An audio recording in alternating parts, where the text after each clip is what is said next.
Festival fever in Cape Town is heating up. The Minstrel Carnival is scheduled to take place for the first week of January. An association organizing the festival has now dragged the city of Cape Town to court over parade routes and dates of its own festival that holds a significant history in the hearts of Cape Town residents. They use these festivals to reflect on the past under colonial powers centuries ago. The Western Cape High Court will hear the matter this afternoon in the mother city. That's where our reporter Ziniko Mhlaba joins us live. Ziniko, it's one of those festivals that are really part of South Africa's heritage, but what essentially is at the heart of this dispute?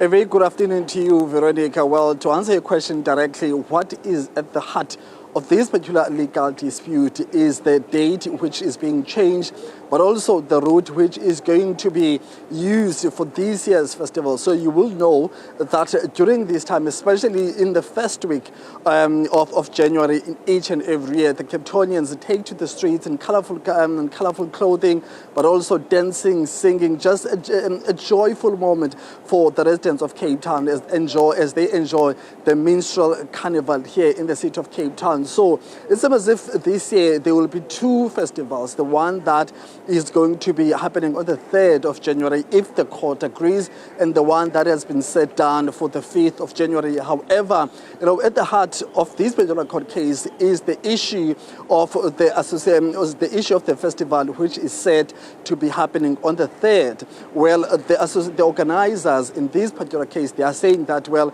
they cannot hold this particular festival on the usual day, which is usually the 2nd of January. That's why they're moving it to the 3rd. However, they're alleging that the city is not budging into that request, and therefore the city has withdrawn its own initial, permission, which is granted. But now there are general issues when it comes to these festivals. The residents and the people who have been participating in these festivals are saying that the changes and the originality of these festivals has changed over the years.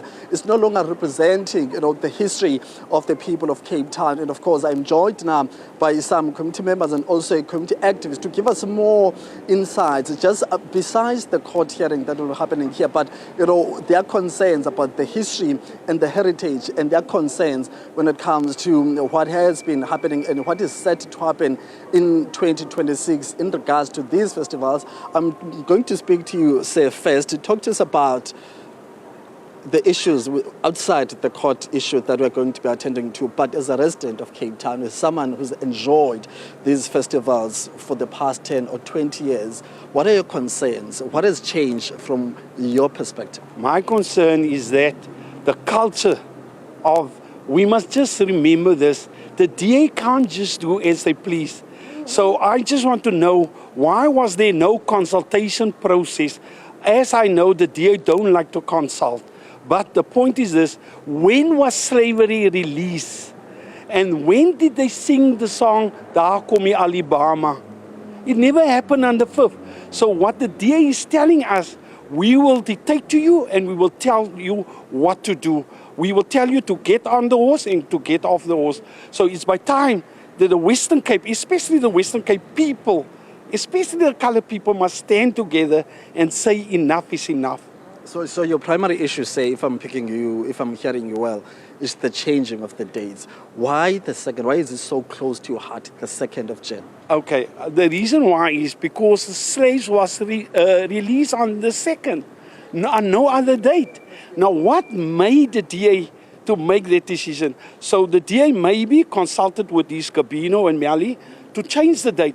But there's a bigger picture. There's a lot of people that is more involved to have a consultation process. Yeah. So all I'm saying is this, why on such a late moment they say change the date? Why wasn't it given prior? Yeah. And the DA knew, the city of Cape Town knew that the rugby match is on the stadium. Yeah. So come on, man. Thank you very much. So let's come closer, man. Let's talk about the implications of these changes on the residents and the participants, people who have been enjoying these festivals for decades now. What are your concerns and how has it impacted the people who should be enjoying these festivals? Okay, as per our community, I also only came to find out now that they normally used to walk in Wales Street.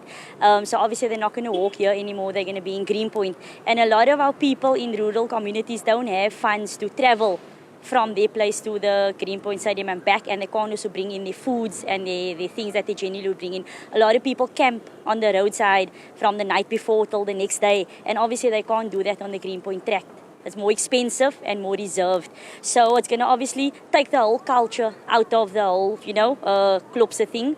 So a lot of people are obviously look forward to it for the whole year. And it's been a cultural thing, a heritage thing from when I was a kid already. This has been going or ongoing. Yeah. As our community member said, there was no warning. It was a last minute type of thing. So that's why a lot of people are disappointed and let down. And they look forward this entire year for this moment.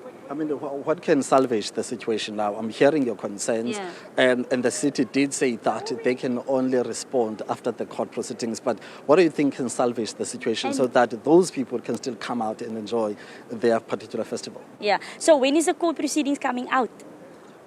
We'll have to hear what the court is saying, but they're going to be hearing today. Or he's going to be way after. Because you see, the community members can't also do what they want to do. They have to abide by the court's rules. Because obviously, if you breach that rules, then there's going to be implications. So now, what is our people left to do? They can't just take it into their own hands. There's going to be police. There's going to be officials. So if our people are also going to do what they're going to do, then it's going to turn out chaotic. Yeah. So what is our people left to do? And my advice on that is I can't be giving advice because I may be giving the wrong advice and then I can also get into trouble. All right, yeah, I'm hearing. Thank you very much. Let's catch up after court hearings, guys. You are still here. We're also still here.